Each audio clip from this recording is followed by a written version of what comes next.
আটপৌরে গৃহবধূর সাজে দেখতে অভ্যস্ত অমিত প্রায় 25 বছর ধরে সুপ্রিয়াকে। বাড়িতে ছাপা বা তাঁতের শাড়ি, লোকজন এলে গায়ে আঁচলটা জড়ানো, আর বাইরে গেলে কখনো সিল্ক বা তাঁত বা হ্যান্ডলুম, তার সাথে কানে হালকা দুল, গলায় ছোট্ট সরু চেনে গুরুদেবের ফটো দেওয়া লকেট। সুপ্রিয়া মানে পারফেক্ট হাউসওয়াইফ, আদর্শ বৌমা, একমাত্র মেয়ের ভালো বন্ধু কাম্মা। ঘর গোছানো, রান্নাবান্না সবেতেই পরিপাটি।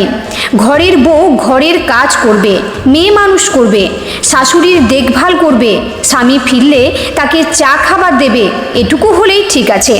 সুপ্রিয়াকে অন্দরমহলের বাইরে মানে নিজের গণ্ডির বাইরে খুব একটা যেতে দেখেনি অমিত, আর যাবেই বা কোথায়।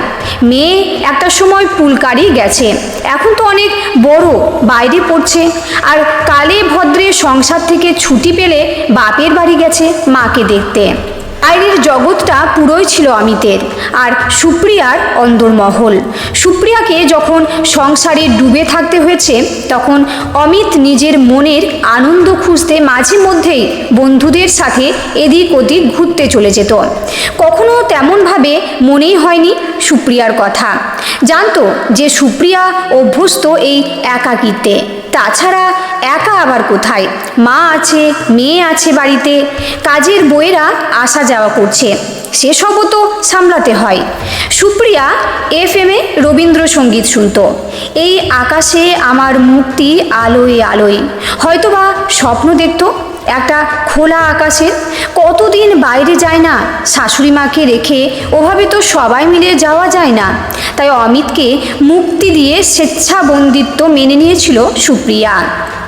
শুধু মাঝে মাঝে 2-1 দিনের ছুটিতে মায়ের কাছে আসা। মা বলতো, আমার যে সব দিতে হবে সে তো আমি জানি, গানটা একটু গাইবি শুয়া? অনেক দিন গায় না মা, এখন আর গলাটা ওঠে না। আসলে ও বাড়িতে সেভাবে গান গাওয়া হয় না। কেন যে গানটা নষ্ট করলি? অথচ একটা সময় এই গানই ছিল তোর প্রাণ। কি ভালোবাসতিস রবীন্দ্রসঙ্গীত। অবশ্য তোর বাবুও ছিল এমন গান পাগল। ভালোবাসা তো থেকেই যায় মা, ওটা মরেনি। গান তো শুনি রেডিওতে, গাওয়া হয় কম, ওই গুনগুন করি কখনো। একটা সময়ও রেওয়াজ করলে মা পাশে বসে থাকতো। অমিত অবশ্য এসব নিয়ে মাথা ঘামায়নি। বিয়ের আগে সব মেয়েই টুকটাক গান শেখে, তেমনিভাবে আর মাথা ঘামায়নি। তবে এই 25 বছরে সুপ্রিয়া বুঝেছে, ব্যবসায়ী অমিতের মতে মেয়ে মানুষের বেশি এদিক ওদিক মন থাকলে সংসারটা ঠিকমতো করা হয় না। এই আর কি, গান গেয়ে বেড়ালে বা চাকরি করলে অথবা থিয়েটার করলে বা গল্প লিখলে সংসারে মন দেবে কখন? তবু সংসারের মাঝে মনকে বেঁধে ফেলা সুপ্রিয়া আনমনা হলো। আজকাল আর সংসারে মন বসে না সুপ্রিয়ার। মা চলে যাওয়ার পর হঠাৎই মনে হলো মুক্তির খোলা আকাশটা আর নেই। তার মধ্যে মেয়েটাও চলে গেল বাইরে পড়তে। ওর বায়না মেটাতেই তো কত সময় চলে যেত। তারপর একসাথে চলতো খুনসুটি, কখনো বা গল্পও হতো। এখন তো কথা বলার লোকই তেমন নেই। শাশুড়ি মা এমনিতেই চুপচাপ, তারপর টিভির নেশা, ঘরে বসে রিমোট হাতে চ্যানেল ঘোরাচ্ছেন। গরমের ছুটিতে বাড়িতে এসে রুনা দেখলো এক আনমনা মাকে। মা যেন কেমন হয়ে গেছে, আজকাল আর গানও শোনে না, অথচ একটা সময় রেডিও পাশে রেখে কত গান শুনতো। বুঝতে পারে দিদুন ছাড়া মায়ের যেহেতু কেউ ছিল না, তাই মায়ের খুব একলা লাগে। আচ্ছা বাবা, তুমি একটু তাড়াতাড়ি এসে মাকে সময় দিতে পারো তো? মা যেন কেমন একলা হয়ে গেছে, সে হাসি খুশি ভাবটা যেন নেই। বাড়িতে আসছি তো, যেমন আসি। এই তো সেদিন গুরুদেবের আশ্রমে গেলাম, গাড়ি করে তোর মা নিজেই তো বলল যাব। ওহ বাবা, একটু মুভিতে যাও, মলে নিয়ে যাও মাকে, শপিংয়ে নিয়ে যাও। হাসে অমিত। ঠিক আছে, তুই এসেছিস, সব ঠিক হয়ে যাবে, মায়ের সাথে থাক। আমার তো সারাদিন কাজ, সন্ধেবেলা একটু আড্ডা না দিলে মাথাটা হালকা থাকে না। সত্যি তো, হোস্টেলে বন্ধুদের মায়েরা কি সুন্দর jeans, T shirt, palazzo, kurta সব পরে আসে, আর মা সে চিরকাল শাড়ি পরেই কাটিয়ে দিল। কি অজুহাত? যে ঠাকুমা পিসিরা পছন্দ করে না। মাকে 2 বছর আগেই একটা ফেসবুক অ্যাকাউন্ট খুলে দিয়েছিল। এই যে একখানা ছবি ডিপি করেছিল, তখন তাও পাল্টায়নি। কি যে করে কে জানে। না, মাকে একটু গ্রুমিং করাতে হবে। ধুর, বাড়িতে এসে মাকে ডিপ্রেস দেখতে ভালো লাগে নাকি? সুপ্রিয়া কিন্তু কিন্তু করলেও রুনায় লেগে গেল মাকে সাজাতে। কি করছিস? কতগুলো টাকা শুধু শুধু খরচ করলি? মা, আমার পকেট মানি, তাই আমার যা ইচ্ছে করব, তুমি কিচ্ছু বলবে না। 4টে কুর্তা, প্লাজো, লেগিংস কিনে ফেললো রুনা। দাঁড়াও, আজ দেখবো তোমাকে কেমন লাগে। কি যে করিস না, এগুলো পরেছি কোনোদিন? শাড়িতেই এখন ঠিকঠাক লাগে, আর রাত্রিটুকু ম্যাক্সি পরি। দেখো কত ফ্রি লাগবে। রুনার হাত ধরে সুপ্রিয়ার সাজ বদল হলো। চুলটাকেও বাদ দিল না রুনা। দেখো, হেয়ার স্টাইল চেঞ্জ না করলে লুকটা পাল্টায় না। আরে ছোট তো করছো না একদম। আর হ্যাঁ, ওই বড় টিপ নয়। সুপ্রিয়া আয়নার সামনে নিজেকে দেখে। আগে একটা সময় সালোয়ার কামিজ পরেছে, দু একটা বিয়ের পরও পরেছে, পুরী বা দীঘা বেড়াতে গিয়ে, তবে অনেক দিন পরা হয়নি। কি গো, কেমন লাগছে? বয়স তো এক লাফে 10 বছর পিছিয়ে গেল দেখছি। ব্যাস, দাঁড়াও দাঁড়াও, একটা ছবি তুলে রাখি, ডিপিটা পাল্টাবো। এবার সুপ্রিয়ার বন্ধু বা আত্মীয় স্বজনের কাছে এক নতুন ভোল পাল্টানো। সুপ্রিয়া, যাকে গায়ে আঁচল জড়ানো অবস্থায় হাসি মুখে চা জলখাবার দিতে সবাই দেখেছে।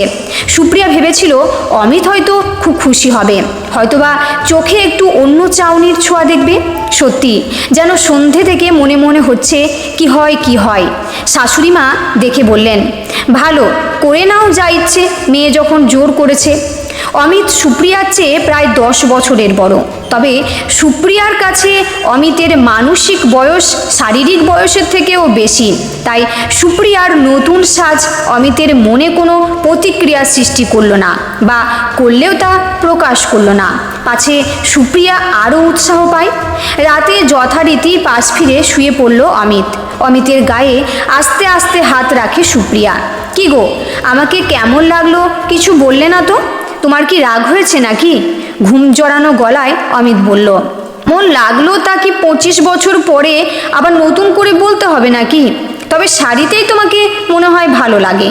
মেয়ে শখ করে কিনে দিয়েছে, পড়েছো পড়েছো। দিন দিন কেমন যেন ছেলে মানুষ হয়ে যাচ্ছ। ফেসবুকটা খুলে সুপ্রিয়া নতুন ডিপিতে রাজ্যের লাইক আর কত কমেন্ট। মা দেখেছো কত লাইক পড়েছে ছবিতে আর কত কমেন্ট? বেশ অনেকগুলো ফ্রেন্ড রিকোয়েস্টও এসেছে, হাসে সুপ্রিয়া। মায়ের গালের সেই ফেমাস টোলটা দেখতে পায় রুনা। তারপর থেকে রুনা বাইরে বেরোলেই মাকে এক এক দিন এক একটা ড্রেস পরিয়ে নিয়ে গেছে, তার সাথে সেলফি আর ছবি তো আছেই। সুপ্রিয়া বুঝতে পারে মেয়ে এখন বন্ধু হয়ে গেছে, তাই ওর আবদারে সুপ্রিয়ার কানে ঝোলা দুল, গলায় ডোকরা আর কড়ির মালা। ওই ছোট মটর ডাল আর কানে পরতে হবে না। দেখো মুখটাই পুরো পাল্টে গেছে। সুপ্রিয়ার সাজগোজ দেখে একটু অবাক লাগে অমিতের। ভাবে মেয়ের বায়না, তারপর আবার ফিরে যাবে পুরনো সাজে। কিন্তু কেন যেন সব অঙ্কের শেষটা এক হয় না। রুনা যাবার পরও Supriya kurta, leggings, palazzo, top পরতে শুরু করলো। আজকাল তো সুপ্রিয়াকে আর শাড়ি তেমন পরতেই দেখে না। বন্ধু বান্ধবও বেড়েছে। সুপ্রিয়ার অবসর অনেকটাই কাটে ফেসবুক, হোয়াটসঅ্যাপে চোখ রেখে। বন্ধু বান্ধব যাদের সঙ্গে বিয়ের পর যোগাযোগ ছিল না তেমন, তাদের সঙ্গে ফোনে কথা হচ্ছে, কখনো তারা ভিডিও কল করছে। সুপ্রিয়ার আকাশে এখন আবার খুশির কলতান। আজকাল শরীরের যত্ন নেয় সুপ্রিয়া। অমিত বুঝতে পারে ওর জীবনযাত্রা পাল্টাচ্ছে। সুপ্রিয়ার হাতের নখে নেল পলিশ, হাত পা পরিষ্কার ঝকঝকে। নিজেও অনেক সময় বাইরে গিয়ে জামা কাপড় কিনছে। মেয়েকে একটু হালকা অভিযোগ করেছিল অমিত ফোনে, তোর মায়ের তো নেশা ধরিয়ে দিয়েছিস, ছবি তুলছে, পোস্ট করছে। বাবা, মাকে সুন্দর লাগছে না ছবিগুলোতে? দেখেছো রুনার ম্যাজিক? তা তো বুঝলাম, কিন্তু এবার তো তোর মাকে আমার বড় মেয়ে বলবে। বাবা, ইউ আর ফিলিংস জেলাস। আচ্ছা, তুমি এবার একটু নিজেকে গ্রুম করো, আমি পরের ভ্যাকেশনে এসে করে দেব। সুপ্রিয়াকে নিয়ে আসলে অমিতের বন্ধু মহলে কথা হয়েছে। অনেকেই মজার ছলে প্রশংসা করেছে, রিয়েলি বৌদিকে এখন খুব ভালো লাগে। আমি তো মিসেসকে বলছিলাম একটু শেখো বৌদিকে দেখে, কি সুন্দর নিজেকে মেনটেন করেছে। কোথায় লুকিয়ে রেখেছিলে ভাই এত সুন্দর বৌদিকে? ওদের কথা শুনে একটু রাগই হলো অমিতের। ফ্রিতে বউ দেখার শখ সবার, তারপর হয়েছে এক ফেসবুক, ফ্রিতে হাঁড়ির খবর রাখার জায়গা, কে কি খেলো, কোথায় গেল, কি সাজগোজ করলো, সব খবর আছে এই বাছাধনের কাছে। সুপ্রিয়া একটা সময় অযত্নে রাখা একটা গাছের মতোই সংসার বাগানের এক কোণে একটা টবে বেড়ে উঠেছে। অযত্নে ঝরে গেছে কত পাতা, সে গাছটা আবার নতুন করে ফুলে ফুলে ভরে ওঠাতে খুশি না হয়ে বিরক্ত হলো অমিত। এতটা ফুর্তি হঠাৎই এই বয়সে? আজকাল যেন একটা ঘোরে থাকে সুপ্রিয়া, বেশ উচ্ছল ছটপটে, কখনো একটু বেশি ইমোশনাল বিছানাতেও। অমিত বলে ফেলে কোনো এক সময়, আরে বয়স হচ্ছে তো নাকি বয়স কমছে? আজকাল মাঝে মাঝে হারমোনিয়াম নিয়ে বসে সুপ্রিয়া বিকেলে, ও বাড়ি থেকে নিয়ে এসেছে এটা, ওখানে তো পড়েই ছিল।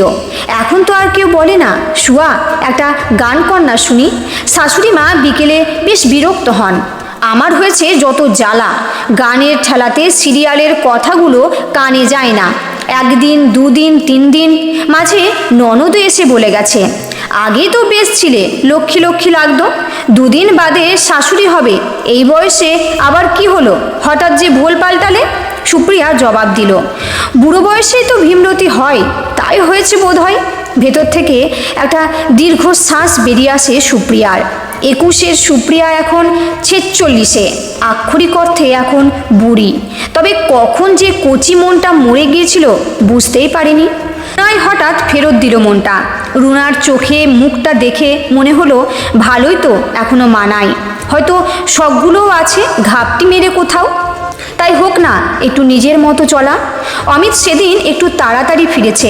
সুপ্রিয়া গাইছে, এবার তোর মরা গাঙে বান এসেছে, জয় মা বলে ভাষা তোরি। পরকীয়া, ছি, এই বয়সে?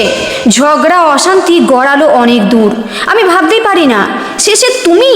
এজন্যই বাড়ির বউকে বেশি স্বাধীনতা দিতে নেই, হাসে সুপ্রিয়া। স্বাধীনতা কোন দিন ছিল নাকি? কোনো দিনই ছিল না। আর আমি কি করছি? সারাদিন মেসেজে কি হয় তা আমার জানা আছে। গান রেকর্ডিং হচ্ছে, পাঠানো হচ্ছে, তাই ভাবি হঠাৎ এত গান গাওয়া কেন? এতদিন তো শুনিনি। শুনতে চেয়েছো কোনো দিন? মেয়েকেও তো কোনো দিন গান শেখাতে চাওনি, তাই দেরি হলেও শুরু করেছি, আর থামবে না। কে উৎসাহ দিচ্ছে শুনি? প্রীতম? ছি, শেষে পরকীয়া? ও আমার বন্ধু, একসাথে কলেজে পড়তাম, ওই তো মনে করালো আমি একদিন গান গাইতাম, ওর সাথেও ডুয়েট গিয়েছি। একটা ভিডিও করবে বলে রেকর্ডিং করতে বলেছিল। জানা আছে আমার কত বন্ধুত্ব। পুরনো প্রেম ফিরে আসছে বুড়ো বয়সে, ফেসবুকের কল্যাণে, তাই এত সাজার ঘটা। অমিতের কথা যেন মনের থেকে শরীরে এসে বিঁধতে থাকে সুপ্রিয়ার। প্রীতম ওকে পছন্দ করতো হয়তো এক সময়, তবে সাহস করে বলেনি কখনোই। কি করে বলবে? তখন বেকার, চাকরি করতো না। সুপ্রিয়ার বাবা অসুস্থ, তাই তাড়াতাড়ি পরীক্ষা দিয়েই ওর বিয়ে হয়ে গেল। তারপর যোগাযোগ আবার 25 বছর পরে। এখন বন্ধুত্বটুকু শুধু আছে, মানে বেঁচে আছে। একটু ভালো কথা শুনতে পাই প্রীতমের কাছে সুপ্রিয়া। ভালো কথাটুকু যে কত দামি তা এখন বোঝে সুপ্রিয়া, যা হয়তো শুধু ভালো বন্ধুই বলতে পারে, একটু উৎসাহ দিতে পারে। তবে পারফেক্ট হাউসওয়াইফ সুপ্রিয়া হেরে গিয়েছিল অমিতের জেদের কাছে। অমিত ভেঙে চুড়ে দিয়েছিল সেদিনই ফোনটা রাগের মাথায়। ডিলিট করিয়ে দিয়েছিল সুপ্রিয়ার ফেসবুকের অ্যাকাউন্ট। সুপ্রিয়ার ফেসবুকের বন্ধুদের কাছ থেকে হঠাৎই হারিয়ে গিয়েছিল সুপ্রিয়া। বন্ধুত্ব তকমা পেয়েছিল পরকীয়ায়। খবরটা গিয়েছিল মেয়ে রুনার কাছেও। শোন, মায়ের মাথাটা আর খাস না, তোর জন্যই এত কাণ্ড বাড়িতে। বাবার কাছে শুনতে ইচ্ছে করেনি মায়ের কথা, তাই মাকেই জিজ্ঞেস করেছিল। মেয়ের কাছে হাউ হাউ করে কেঁদেছিল সুপ্রিয়া। তুই বিশ্বাস কর রুনা, ও আমার বন্ধু ছিল, একটু কথা বলতাম, কিছুক্ষণের জন্য হারিয়ে যেতাম কলেজের খেলার মাঠে, অডিটোরিয়ামে বা লাইব্রেরিতে। আসলে আমার কথাগুলো কেউ শোনেনি কোনো দিন, ও শুনতো আমার কথা। চোখটা ভিজল রুনারও। ও যে বড় হচ্ছে আজ, যেন মায়ের সাথে কোথাও একটা মিলিয়ে নিতে পারলো নিজের অদেখা ভবিষ্যৎ। তুমি গাইবে মা, তুমি গাইবে, সবটা মেনে নিও না। কতদিন তোমার গান শুনিনি, গাও না একটা। সুপ্রিয়া গাইছে, আমি ভয় করব না, ভয় করব না, দুবেলা মরার আগে মরব না ভাই, মরব না। আজকের গল্প এই পর্যন্তই। এই গল্পটি শুনে আপনাদের কেমন লাগলো অবশ্যই কমেন্টে জানাবেন। গল্পটি যদি ভালো লেগে থাকে তাহলে প্লিজ লাইক ও কমেন্ট করতে ভুলবেন না। আর নতুন বন্ধু হলে অবশ্যই সাবস্ক্রাইব করে সঙ্গে থাকবেন। দেখা হচ্ছে আবার পরের ভিডিও।